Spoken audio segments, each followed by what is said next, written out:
the song for me. It calls If I Believe.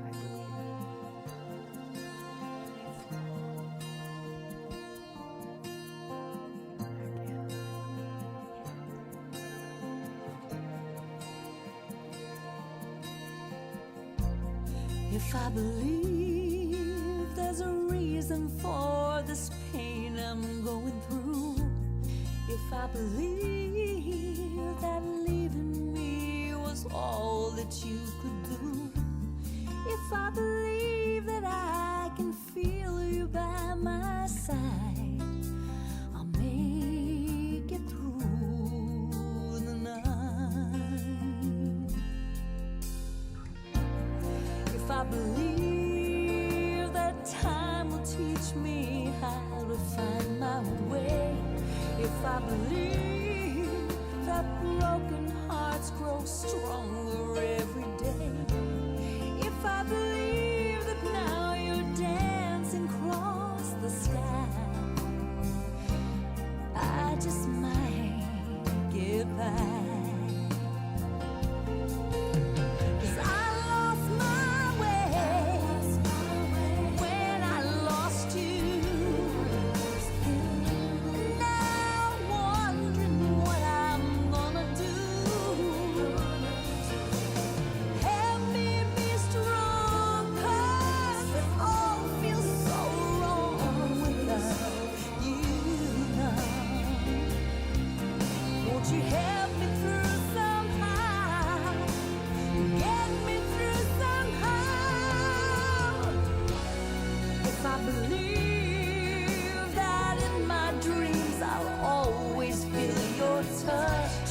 If I believe that memories won't always hurt this much, if I believe that I will see your face again, I can wait till then.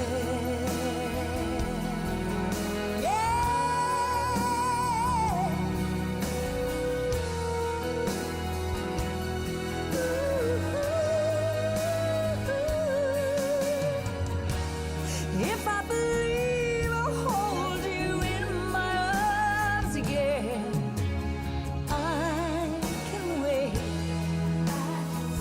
I know that I can wait. I can wait till then.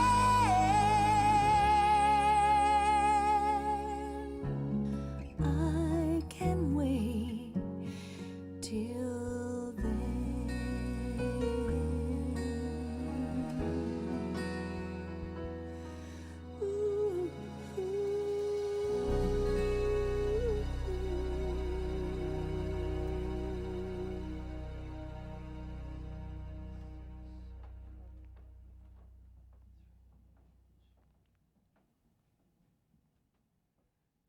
Good evening.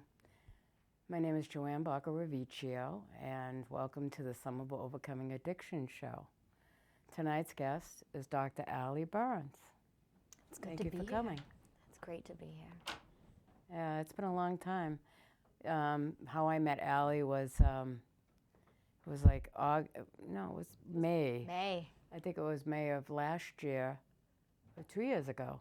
I think it was 2 years ago. Yeah, the year that we did the first mass vigil at the Boston Common. Mm-hmm. I had the honors of being on her show with Richard Farrell called Exit Team. The Exit Team. Yeah, and I was kind of nervous, even though I did my own show for so many years. I don't know. I just sat there and It's always nerve-wracking, right? It is. Because I didn't know, it was like last minute, and Mike Duggan had said, Joanne, you want to come on the show? And I go, oh, okay. I didn't know what to expect. And I think that's what it is, it's the unknown that makes you nervous. But I've been following you, and we became Facebook friends. And, your career is amazing. She actually was in the service. How long were you in the service? So I was in 2 years, and then I was injured. I had a hip injury, which then later became avascular necrosis, which is a very, very fancy word. it means I don't have enough blood supply to my bones, so my bones die. And you can't really put new bones in because it's like a flower, right? Without blood supply and oxygen, bones die. It's like a flower without water. So actually, it was pretty much right before I think I was still in a, maybe I still might have been in a boot when I met you. Maybe. It might have been. It was a while ago because I had like a little, almost like an air cast on. But so it was 2 years and I was injured, and then I did 6 years in the reserves. But during that time, I went to school and got my doctorate in pharmacy. So. Oh, that's wonderful. Pharmacy. In pharmacy, yes. Wow. Pharmacology. So what made you become a pharmacologist? So during that time, when I was injured, and this happened, you know, I originally was in the military. I went to the Naval Academy, so I went there in 2005. And then in end of 2010, 2011 is when I started having these hip problems. And the way to deal with pain back then was, well, especially in Florida, because that's where I was stationed, was to give you a lot of Vicodin and then give you a lot of Percocet. And then, you know, it was like the OxyContin highway. It was really bad. And I always thought it was interesting, or, you know, I was like, why am I getting the same exact dose and prescription? Because we all went to the VA, right? And I'm like, why am I getting the same dose as like the 200-pound man who's pure muscle sitting next to me? And then it progressed. When I actually ended up coming up here, I saw people I knew who were young sailors, young Marines. There was 2 of them that died of overdoses, and it all started with misprescribing, and that really impacted me because for me, we had raised our hands to, you know, go serve the country, and if we're gonna die, it's gonna be overseas. We're not supposed to come back here and die like this. So I would say it pretty profoundly impacted me. And my brother also struggles from addiction, so big government said I could go get a PhD, so I was like, I'm gonna go figure out how these drugs work, because they're not working. Right. Yeah. It totally is. It amazes me that all these years that these pharmaceutical companies and their doctors actually were giving out so many of these prescriptions to people. Mm-hmm. You know, and after I lost my son, you know, I got more involved. It was either, I don't know what would have happened if I didn't do what I'm doing now. You know, I've always been known to be a strong woman after divorce and whatnot. But the thing is that to lose a child is such, I mean, I live for my children. You know, I have a son I actually had 2 sons that struggled with addiction. Frankie had his motorcycle accident at 21. And from there, he had an addictive behavior to begin with. And he liked to have a drink. Mm-hmm. You know, I'm not saying everyone does, but a lot of people experiment. Of course, I think that's part. You're experimenting with something, eventually, right. Whatever it is. So Frankie, you know, tried a lot of different things, but he just liked to have a drink. Mm-hmm. And then when he had his motorcycle accident, he asked. It was Memorial Day weekend, when all the hospitals are understaffed. Yep. And he asked the nurse at the time, he asked him if it was addictive, but he really didn't give him any answers. And I'll tell you, as a mother and seeing him in so much pain, I wanted him to be relieved of his pain. Of course. You know, and it's like if I knew that, you know, he would have been on OxyContins and knew what it would do to you, I would have to say, please give him something else. But I don't even know if at that time, being in 1999, what else was out there?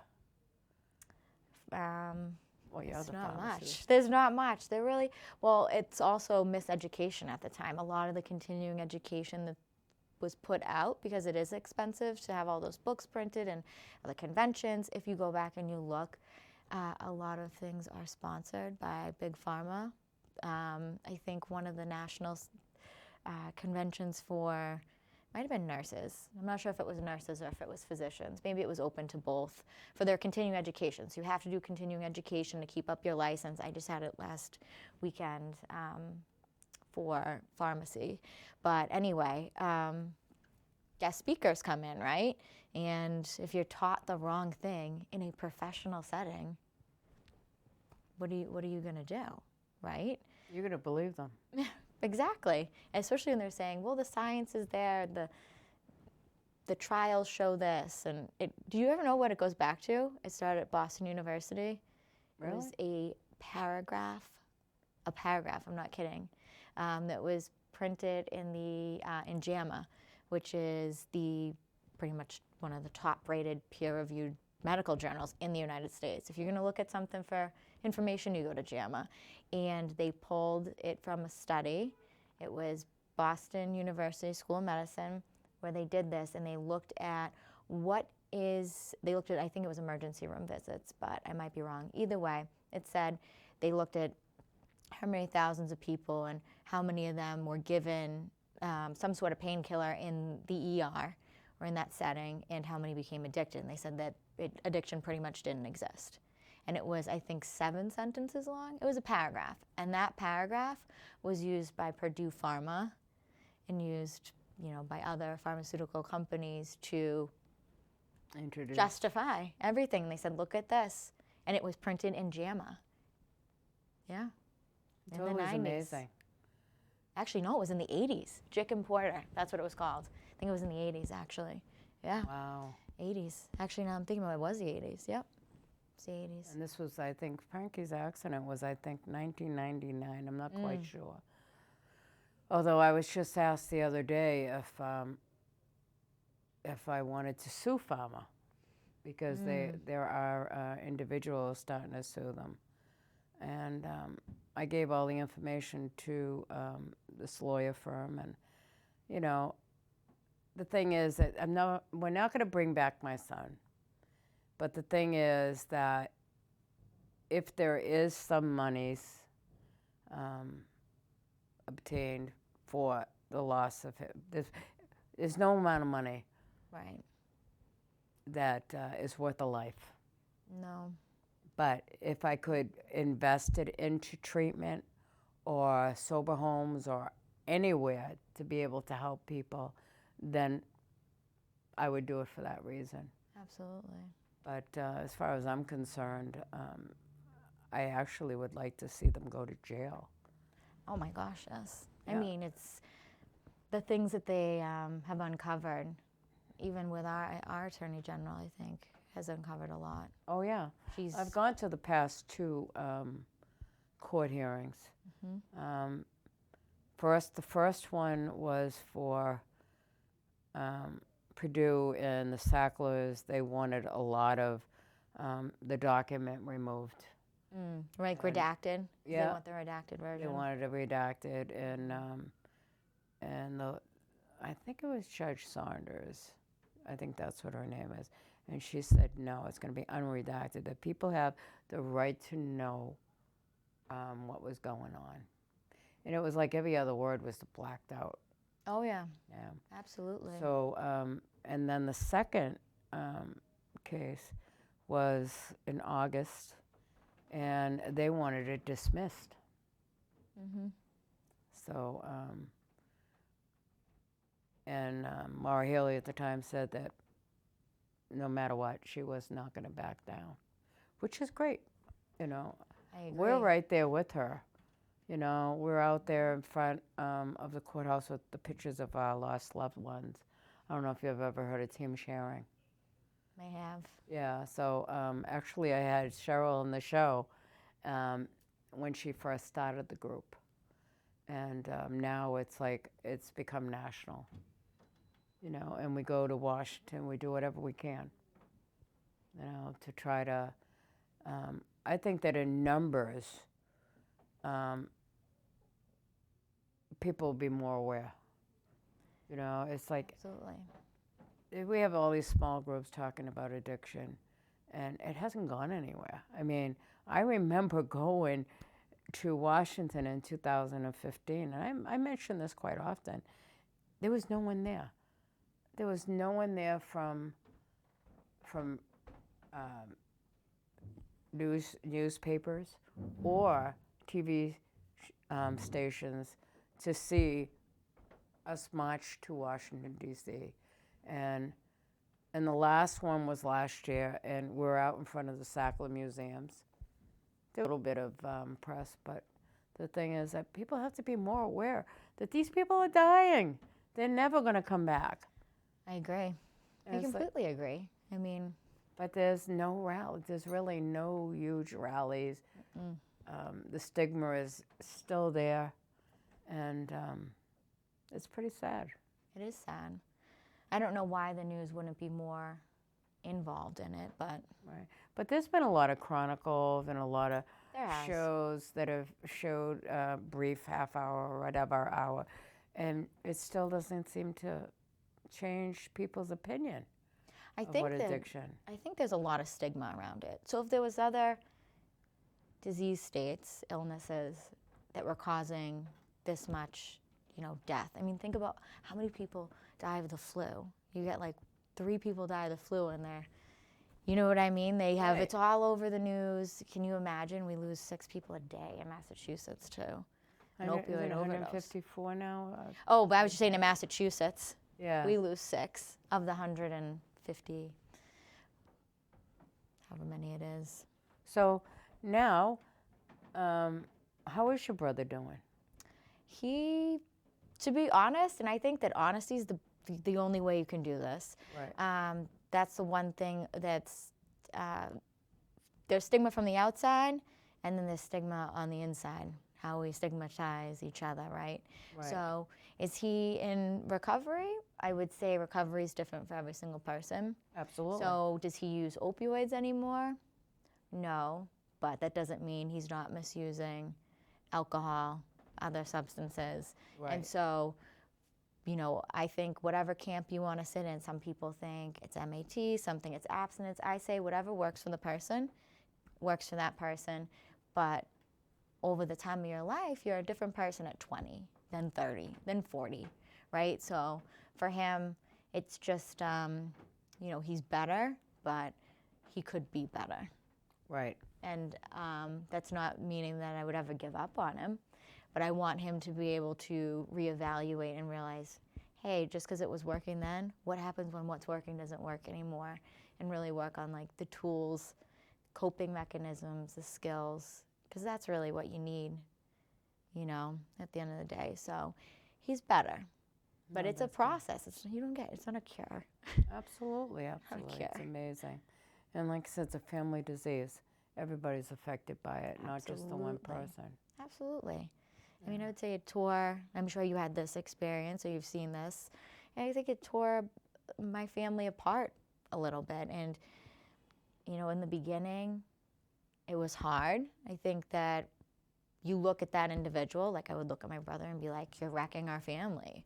You're causing our parents to fight, our siblings to fight, and you're taking money and you're doing this. And, I was able by educating myself about it and giving myself just enough distance, healthy distance, to be able to, in my own way, process it. Because I need to process it to understand it. And so by doing that, I was able more to look at it as we need to work together on this. Mm-hmm. We have different opinions. He's going to have a different opinion, and that opinion might change over time. But it's not anything that should be pulling a family apart. Just because we're not agreeing on the treatment, we're not agreeing on how we look at it, we're not agreeing on is it a choice or is it a disease. At the end of the day, you take all that away and just look at like, what is the person, Mm-hmm. So. Well, I had 2 children that had addiction issues.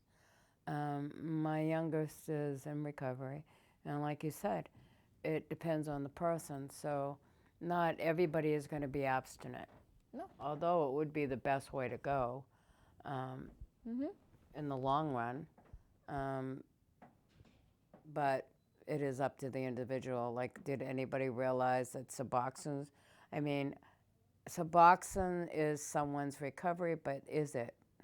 Did you just see they were indicted? They were indicted just like Purdue was for a $1 billion marketing scheme. They were indicted by the U.S. federal government. I think that might have got swept under the table. You know who has one of the patents to the buprenorphine? You'll never guess. It's The Sackler amazing. family. Yeah, Create a problem, solve a problem. that's right. That's what they're doing, is creating another problem. I don't even know where to begin. All I know is that I even had a problem where I had a rotator cuff surgery, and I was given Percocets, oxycodone, and I got to the point where I ended up going in asking for another script, and then my doctor says, that's very addictive, and I said, you're right. That's a good doctor, though. Yeah, and at that point I said, you are right. So let's not do that. The thing is that the pain with the rotator cuff surgery was, I was probably misusing it, because I would take it and then go and do physical. Do physical therapy. Right, and Yeah. they tell you not to. Not to do that, because then you overextend. But I was a chicken. Of course. And I didn't like pain, so it says Of course. But it helped me because I have great, I'm able to move my arm. But then again, that was like 10 years ago. That was before my son had his issue. Right. Or even longer than that, because he's been gone 10 years. I don't even remember. That's okay. I'm old. You know what I've always said to people? I think it's really important, regardless of whatever treatment you're going or whatever even illness you're talking about. I've always said, I want the person, they got to do the buy-in, they got to believe in their own treatment, and they know their body better than anyone, and they also know their mind, even if their mind's tricking them.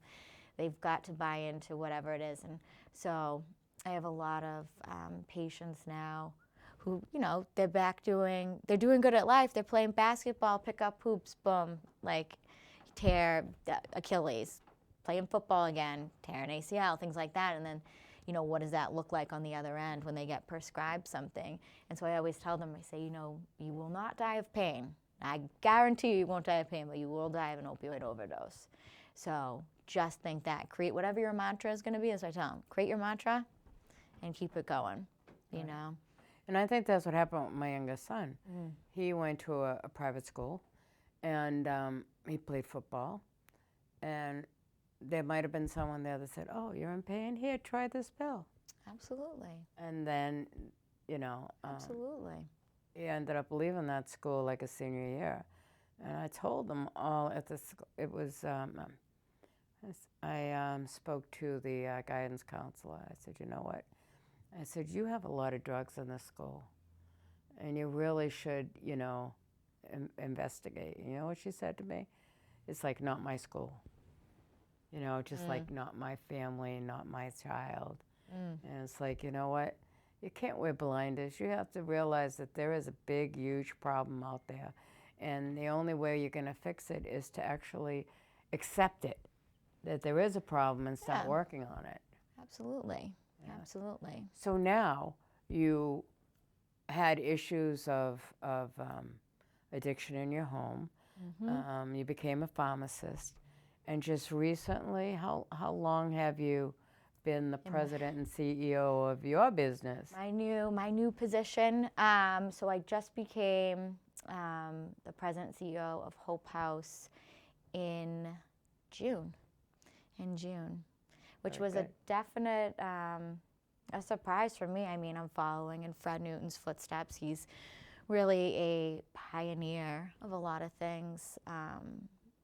In Massachusetts, he's done a lot.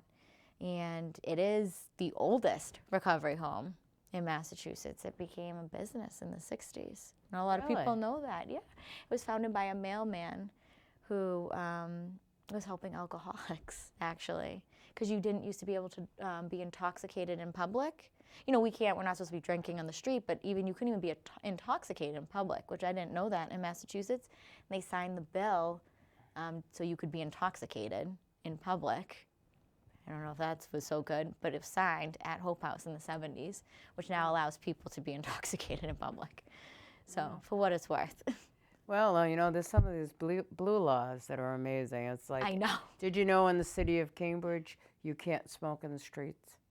That's one of the blue laws. Didn't know that, but that does not surprise me at all. So can't smoke, but you can drink. It doesn't surprise me. You know, sometimes the laws don't have it right. So legal, what do you think about the legalizing of marijuana? Oh boy. So I go very back and forth on this, very back and forth, because I try to really look at the argument. Like, what's the argument? Is the legalization of marijuana going to cause drug use to go up? So I'm not sold on it either way, to be honest. Until I see something that's consistently shows that there's a cause and effect and what is that actual relationship. Like, I don't do cherry-picked data, which that's what I always look at. Where's the data set for something? I think that medical marijuana, I think CBD in particular, not the THC part of it, but CBD, it does help with seizures. It has helped. There are trials. It has helped with, especially with some of the pediatric syndromes. It does, and they do have data on that. But CBD is different than marijuana. THC has addictive properties. And when I'm 65 years old, I'm sorry, you didn't know that. But when I was dating yourself. 18 or 19 years old and we had marijuana at that point, it wasn't, the THC level wasn't 30% higher. Right. It's, and so what I would say is when we legalized drinking, though, did it make more alcoholics? I don't know. Neither You know do what I mean? I don't know. And so my argument would be you could put a bottle of alcohol in front of every single person in a room, or you could put marijuana, a joint, whatever it is, gummies, whatever you want to do, in front of every single person in a room, and not every single person is going to become addicted. So I often say give people the tools, because you could take away all the drugs, you could take away all of that, and that's not going, like, addiction isn't exclusively based on supply. And I think the best way to show this is right now with the advent of methamphetamine coming into Boston. So you have people whose first drug of choice is heroin, and second is methamphetamine. That is two very different highs. Very different highs. So they clearly are seeking something beyond just whatever high you thought they were going for. So they're two very different experiences. So I think there's a mental health issue. Right. If people had the tools or they knew how to get the tools, maybe they would be able to make decisions for themselves, because there are people who have gotten way overprescribed, but they didn't stop taking it because they, had more personal strength. It has nothing to do with that. They just, for whatever reason, they didn't feel like they needed it. So you got to look at the why, not the what. Yeah. Why? Why is someone misusing, whether it's marijuana or something else? I know there's an argument that it's a gateway drug. Do you believe that? Alcohol's a gateway drug. Yeah. I don't find, when they first came out with the bill, I kind of more or less was against it. Mm-hmm. I was as well. Yeah, I'm only still not because, for it. no, I'm not just against it. because of certain clauses in the bill. Mm-hmm. Right now we're in the process. Actually, there's a meeting at City Hall for licensing, and there were 3 people looking to open up Like a dispensary? Yeah. Okay. We already have 3 medical marijuana facilities in Somerville, but it was, and it's that bill was like for every 100 liquor licenses you have, that 20% of them have to be pot shops. And to me, Wow. If you have a lot of liquor licenses in a city, then the amount of pot shops that would be there is huge. Yeah, it is. Right. And also how many marijuana plants you can have in each home. Was six plants, right? Six plants for one apartment. But a total in a whole house would be 12. So if Right. you had a 3-family, you could only have 12. Right. And my thought was, Where do they get the numbers? I just want to know why. Where I got these No, numbers? where did they come I up with don't- 6 and 12? I love the numbers that go into these things. I'm like, where did you get the magic number of 6? That's all I want to know. What data did and that my come thought from? was, if you have a little bit of a little bud, see how strong it is, one little bud. We wouldn't have any fresh air in the city of Somerville. You know, if you're walking down the street and everybody had pot in their backyard, there would be no fresh air. All you would smell is the pot. You know, it's interesting with the legalization of drugs. You can't really compare us. I try to also look at like comparators. You can't really compare us to other countries. One, we're the United States, so we are much bigger than any European country, right? So people are like, let's compare ourselves to Portugal. Well, Portugal's the size of a state. Okay, we're a very, very diverse population. We're a very unique population. We are our medical system is much different here. The way we prescribe drugs is much different here. The way we handle mental health is much different here. But it was interesting. The one thing I will say is, if you're going to take anything from that, when they legalized all drugs there, people forget this part. The money that they had that was going towards arresting people and doing minimum mandatory sentencing and all that, they took those funds and they put it towards education. You know, we have education about sex education in elementary education, so high school, and you have the smoking and the DARE program and all that. But they totally revamped it, and they have put it into education and awareness, and not shoving it down people's throats. This is a class you have to take, but how they did it, they approached it differently. And it's interesting. It's interesting how they did that. I think that we need more education in the schools as far as the drug situation. Absolutely. I mean, look at the vaping. I know. Scary. That's scary. It is very scary. Scary. Destroying your lungs. Absolutely. I mean, until they figure out or regulate what the vaping products are or the devices used, I mean, anything that's not regulated, there's room for error, right? So am I totally against vaping? Not necessarily. I need to see like the good and the bad. You can't really be against something just because there's, one thing against it. That's like someone getting in a car accident saying we should ban all cars. You can't really do that. It's not really fair. Well, Somerville doesn't want to have cars. That's true. You told me only bikes. Bikes only. What about for the handicapped people? What are they going to do? What about people with Use Uber. expectant mothers? What are they going to do? I don't know. It seems kind of crazy. Yeah. Because I think that what I said is that we all can live here in the city together. And there are going to be some people that are not able to. They need their vehicles. They do. Absolutely. You're not going to see Joanne on a bike. I'm not going to be on a bike either. No. I'm not going to be on a bike either. First of all, it's too At cold for a 65, bike. there's too many hills in Somerville. It's a lot of I'd be exercise. walking with my bike and not riding it most of the time. Not riding. Yeah.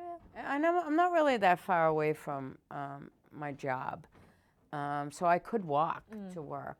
But the thing is that when you have to be in at 6:30 in the morning, you would have to leave by 5:45 and walk to work, and I worry about the safety.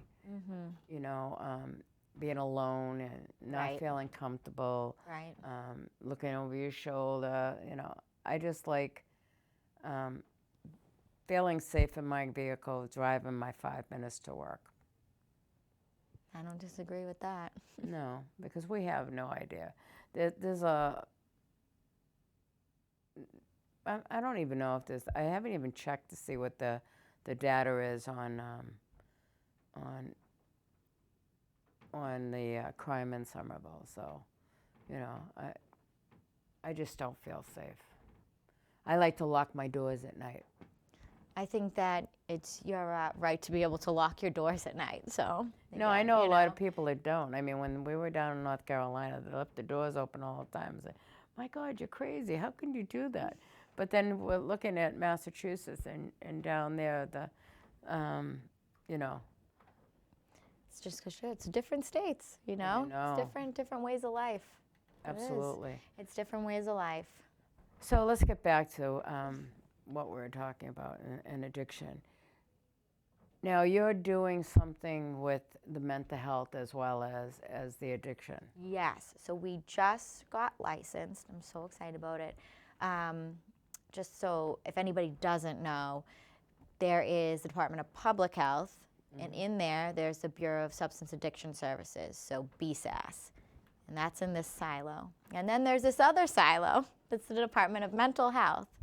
So even though substance abuse and mental wellness or mental illness go together a lot of the time, they are separated. So what's been happening is you'll have people who they're told, you got to get your addiction under control and then we'll work on the mental health. Or they get thrown the other way, they go into DMH and then they get told, you know, you're actually, you know, you're not well enough on either side, is pretty much what I'm saying. They'll be like, oh, we'll get your mental illness under control and then we'll work on the addiction.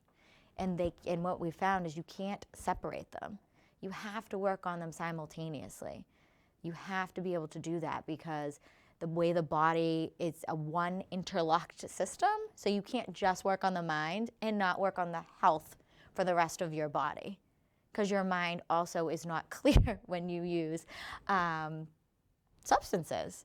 So we got I'm really excited that they did this. They chose, I think, 16 programs, maybe 17 programs in the state to take on what they have called now, it's a co-occurring enhanced level of care.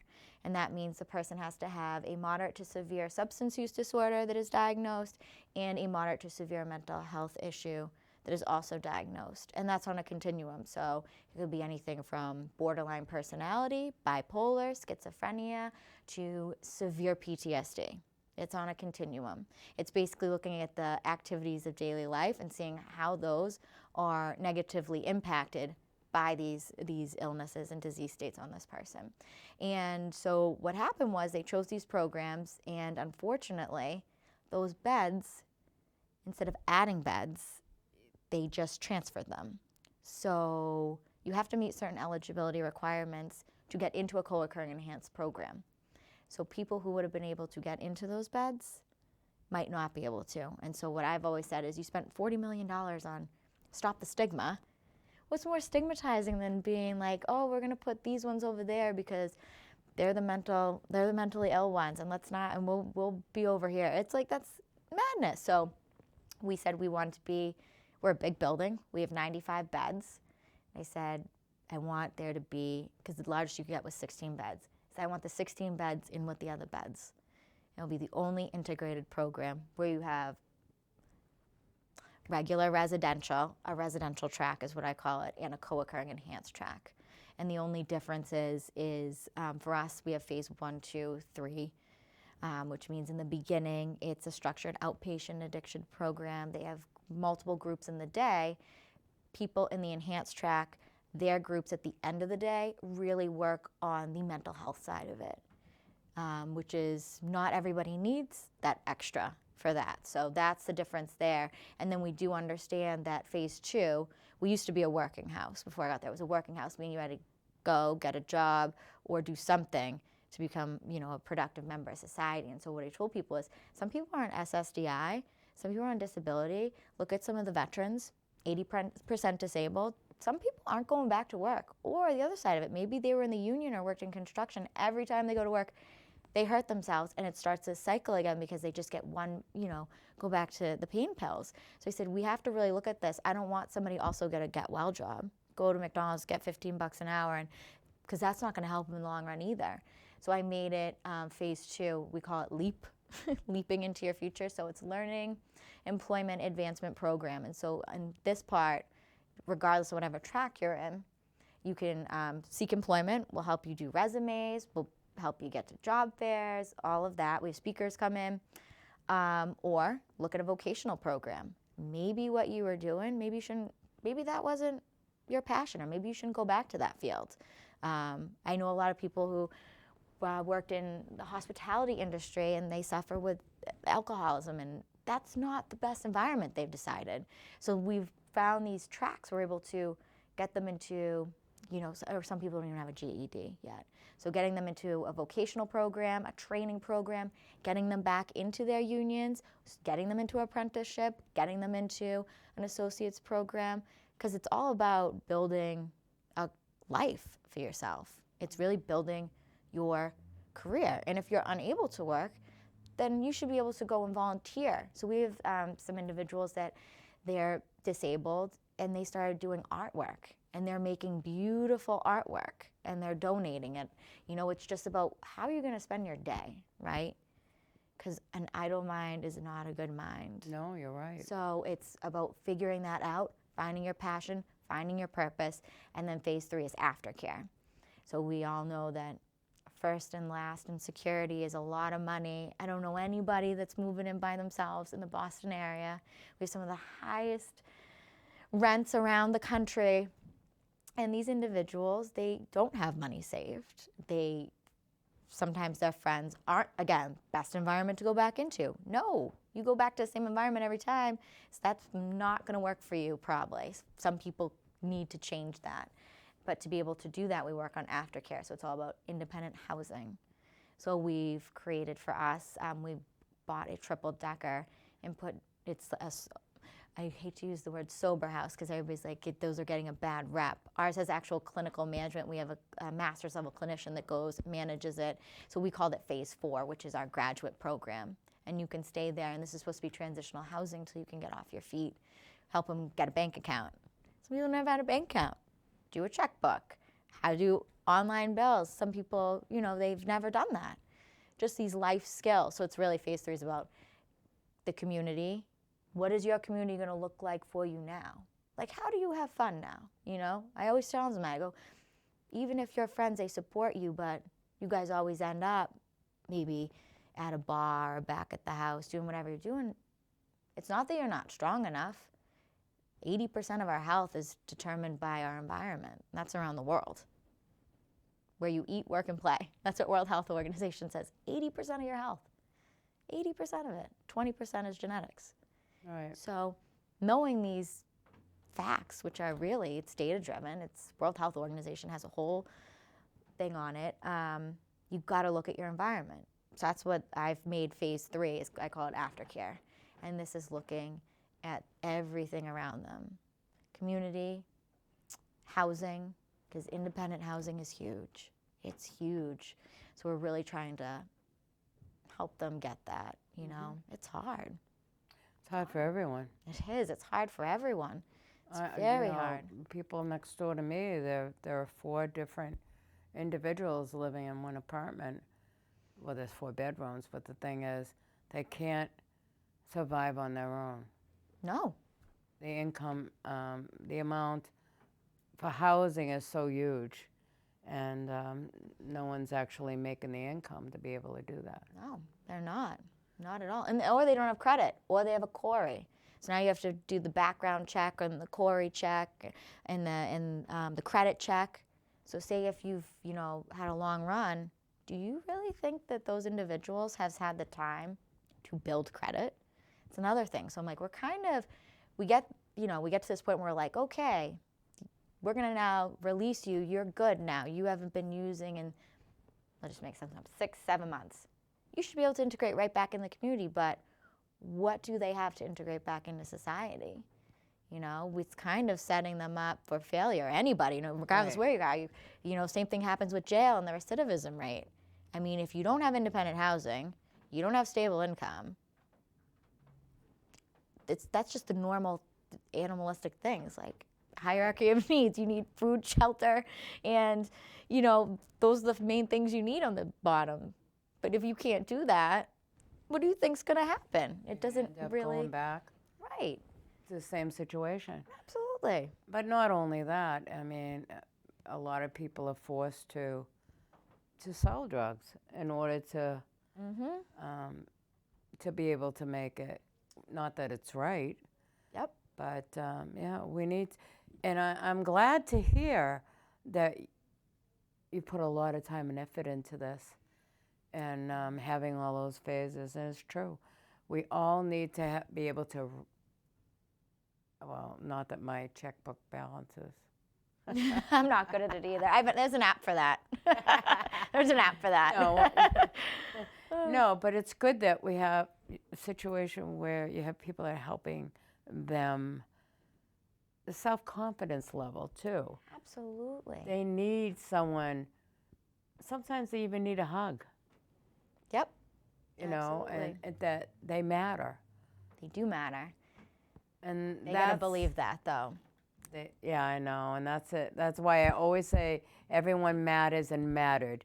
And a lot of people take it the wrong way, but no, we all matter. Absolutely. You know, and our children matter. The people who have died mattered, and you know, and we still have to help the people that are struggling. I completely agree. I think that again, it goes back to the stigma, right? They made a choice. Maybe someone made a choice the first, second, third time even. But if you look at other disease states, you also make a choice to smoke cigarettes. I've never heard of anybody saying, nope, no chemo for you. No chemo for you today, because you made that choice. I've never seen anybody who goes in the tanning beds all the time and gets skin cancer. Sorry, nope, no treatment for you. Or even this, want to know what's typically a choice? Most people who have HIV made a choice to have sexual relations. No one says, I'm not giving you HIV medication. I am not going to give that to you. No one says that today. You can look at all of these things. Or how about this? The choice of, since suicide is so high, it's I think the 10th leading cause of death in the United States, someone chooses to try to commit suicide and fails. Would you say to them, you made that choice, and you know what? No antidepressants for you. You're obviously not strong enough. No mental help for you. You would never say that. There's a lot of choices we make. Look at diet and exercise. What do you think a lot of high blood pressure is from? When you've ever seen somebody going with a heart attack, you're like, nope, sorry, we're not going to help you because that one last cheeseburger, you shouldn't have made that choice. No one has ever said that. No one. But I've never had anyone explain it the way you just explained it. It's like there's makes a sense. lot. Absolutely. A lot of things. Name me somebody with COPD that, you know, a lot of it has smoking. Not everyone, okay? Right. And name me people, HIV, a lot of different forms of cancer, high blood pressure, high cholesterol, diabetes. These are some big, and a lot of cardiovascular things as well. You know, these are some big disease states, right, that started with personal choices. And then what about the person that continues to do those choices while in treatment? We've never said, that's like starting somebody who's a diabetic, right, and saying, you know what, I'm going to start you on insulin. No reason for diet and exercise, right? So if we look at a chronic illness or chronic condition, because I don't want to get into like the, you know, there's always going to be the argument of is it a disease state or not. And well, we can all say it is a condition that affects the entire body, right? So if we say it the same way, someone makes choices through diet, their lifestyle that they live, and they get diabetes, you would never start them on insulin. You never start them on like metformin, any of these drugs, and say, no worries, no lifestyle modification needed. You wouldn't do that. You would say, okay, let's look at diet and exercise, and you would check in with that person. And that's one of the big things that's missing with the addiction part. Like you should never just start somebody on whether it's Vivitrol, methadone, any maintenance, or any other drug. Maybe you're trying them on something else. And say, okay, now we're not going to work on lifestyle changes at the same time. It's lifestyle changes. You have to look at that. All chronic conditions, you have to look at the environment and the lifestyle changes. And if that is not addressed, that is why we have the recurrence or relapse rates that we do. Right. You got to look at that. You got to look at that. You would never do that in other disease states. You wouldn't. I noticed that a lot of different recovery centers and treatment centers are now introducing the exercise, the yoga, the lifting. Some people paint and draw. Whatever it takes at the end of the day, like you said. Yeah. Because people are bored. You know, I always volunteered. For 40 years, I've volunteered from one thing to another. And I used to do Pop Warner. I Really? did that for I 11 could see you years, doing yes. that. I could see So you doing that. I had 275 kids, and I had to make sure, being secretary, that all their paperwork was done. And then I was a cheering director as well. So I had parents, children, and I was constantly busy. Busy. So after 11 years, when I retired from that program, I became very, very depressed. It's like losing a piece of yourself, right? You just, Because what are you going to do? I was actually able just to sit and think. And then I thought about it. This is not good for me. I need to be busy. And I don't mind. So I ended up going from one thing to another. It's just like you need enough rest. You need to work, you need to play, and you need to rest. Absolutely. You need to eat. You have to have all these things and try to do it in moderation. Absolutely. You've got to. And you can't be playing all the time because then you don't remember. Right. I mean, you try and, like when I first lost my son and I ended up in divorce. I ended up going out dancing every night. It was good because I lost a lot of weight, you know, and I was very, very active. But the thing is, the end of the day, you still had those issues and problems. So you have to face them eventually. You do. That's what's missing. There's that, the mental wellness part, the emotional part, because with anything that you do in treatment, like, let's take smoking, for example. How many times people try to quit smoking? Nicotine replacement therapy, right? NRT, the lozenge, the patches, the gum, all that stuff that people use. That doesn't work on the emotional and behavioral stuff that goes along with smoking. Like some people smoke when they're stressed. Some people smoke when around eating. There's all different things. And I've always said this, it's the same thing with other substances. Right. Like you have to look at these other things. There is an emotional and a behavioral and a community aspect to this. And by community, I mean your relationship with yourself and your relationship that you perceive with other people. Because you've got to have these three things. There's the physical side is fine. You know, detox, the physical and biological part over here, and we focus on that. Like people didn't get sick in 6 months. They're not going to get better in 6 months. You have to bring in those other three components, or it's just, that is why I think there's even more stigma, because then people relapse, or if you want to call it a recurrence of their condition, and then it's like, oh, look, haven't learned. And that's not true. It's not true. It's because we don't have a good system. Right. And I think we're trying to, right now it seems like your system is going to work. I'm hoping. I'm collecting data. We are collecting it. We've got Because some you have to independent look evaluators. at every aspect. And like you said, not everybody recovery is going to be the same. We're all individuals. Absolutely. You know? And I will tell you this. When my son, Frankie, was 7 years old, he come home and he said to me, Mom, you're going to die of cancer because you smoke, right? And that's a disgusting habit. So I quit, cold turkey. And it was like, I didn't need to have gum. I didn't need, it's just like he's right, you know? It's proven that people get cancer due to smoking cigarettes, and my son asked me to quit, and it was just that easy. The same thing, like 6 years ago, I used to socially drink with people, and I didn't like it. And so I said to myself, why are you drinking? Well, And there I you go. said, There's the why. And I'm drinking because I'm socializing. But you don't like it. So I quit. So when people would say, can I buy you a drink? I said, how about a glass of water? You can buy me a bottle of spring water. And the thing is that every time you would go out, it's like, oh, let me get you a drink. Let me get you a drink. And then before you know it, you're feeling good. And you don't like feeling good. You know what I mean? And so I stopped. But I used to always say, oh, I'll have a drink because I don't want to eat. And then you have a couple of drinks and then you relax, so now you eat. Yep. So. But there you go, with even like the example of being able to quit cold turkey, like that. So I always say, people always look at anything that's like a substance that has an addictive nature, right?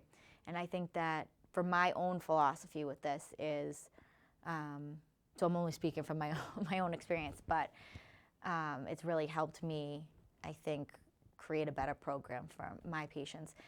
A lot of people look at what's wrong with the addiction. I don't look at it at what's wrong. I look at it as what's right with it. What is this giving them that they're not getting? What about it is right? And when you can figure that out, then you can find something else. But you have to look at it differently. We have to provoke ourselves to think innovatively around this stuff. What's right with it? What is this giving them they're not getting? Absolutely. You know, what is it? It could be emotional pain. It could be physical pain. It could be self-image. It could be trauma. We always have to look within. Yeah. And that's one thing that I had learned. You know, it's like, it's all about how I feel about me. It doesn't matter what you feel about me. You have to, the only person at the end of the day that can take care of you is you. Absolutely. So you have to look at everything that you do. If you're not doing something right, then change it. If you hurt someone's feelings, apologize. You know, the only person that can do it is you. And at the end of the day, when you say to myself, you know, I had a good day today, I'm proud of me. You know, I don't think it's selfish. I think it's the best way to look at things. And this way, you can be the best person that you think you can be. And, you know, we're all at different points in our lives. Absolutely. Where I'm at, you may not be. So your opinion and my opinion are going to be different. Or they could be the same. But it's okay, because we all have the right to our own opinion. But we're going away from that. It's like, it's just too bad that people can't have opinions anymore.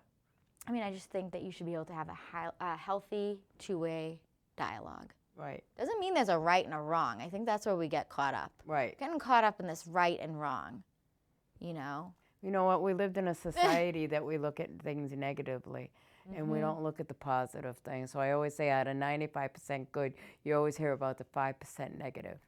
Yeah.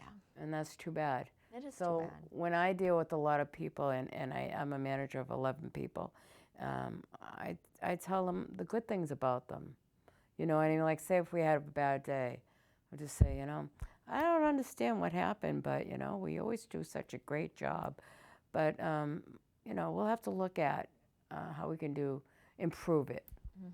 You have to look at the good things first, because people are bad. Most of the time, we're harder on ourselves than anybody else can be. And I've noticed that too. Just as well as people in addiction. They already have their own stigma as to why they ended up getting addicted. Never mind how you feel about it. So they don't need your stigma along with their own. And then within that, when they go into treatment, there's a lot of people with big opinions about what's right and wrong in a treatment. So then it's like all the people around you in the recovery community. It's like 3 ways of stigma. Your own stigma, the people around you, and the people in your own community around you. It's hard. You know, it's over. Our hour is over. Up. I can't believe it. I want to thank you for coming. And I would like you to come back and do a part 2. I could do a part 2. Yes, you could. I could do a pod too. I really enjoy listening to you and everything that you're trying to do to help people. And Well, it's all of us. I mean, your organization, this is what it's about. Connecting the dots, connecting the community. and eventually we'll have it We down will. pat what we need to do to help people. Absolutely. And I think that's wonderful. We will. Thank you, Allie, for coming on. Thank you for having me. Thank you. It's such a great thing.